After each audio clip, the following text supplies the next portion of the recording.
هنعمل بقى الأكلة اللي كلنا بنحبها، البقسماط.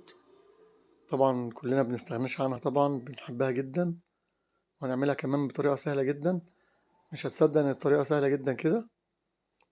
عندنا هنا كوباية مية، نص كوباية سمنة على زيت، وعندنا معلقة سكر، وكيس خميرة، ورشة ملح،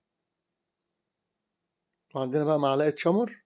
ممكن تحط بدلها كمون، بس جرب الشمر هيعجبك جدا. ونص كيلو دقيق.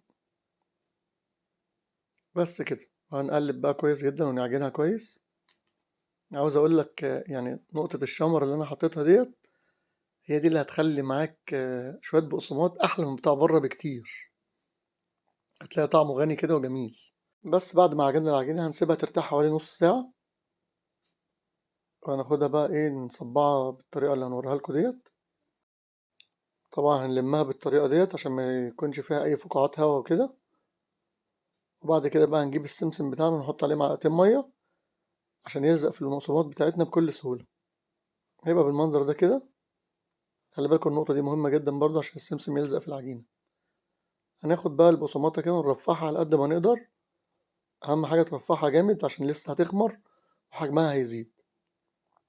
طبعا هتعملها بالطول اللي انت عايزه والمقاس اللي انت تحبه يعني.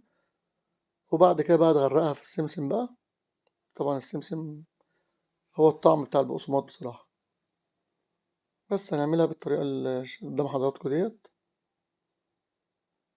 هنغرقها في السمسم طبعا يعني معلقتين المية اللي اديناهم للسمسم هم دول اللي يعني ايه اللي هيخلوا السمسم يلزق في العجينة، ما يفلتش منها ولا حاجة.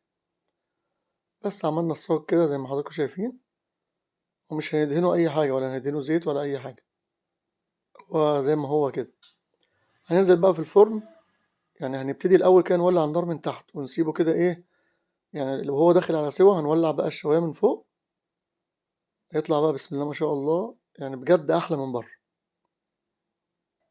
وربنا يملى بيوتنا خير يا رب. وبألف هنا وشفا، وإن شاء الله لو عجبك الفيديو متنساش بقى الإعجاب والاشتراك.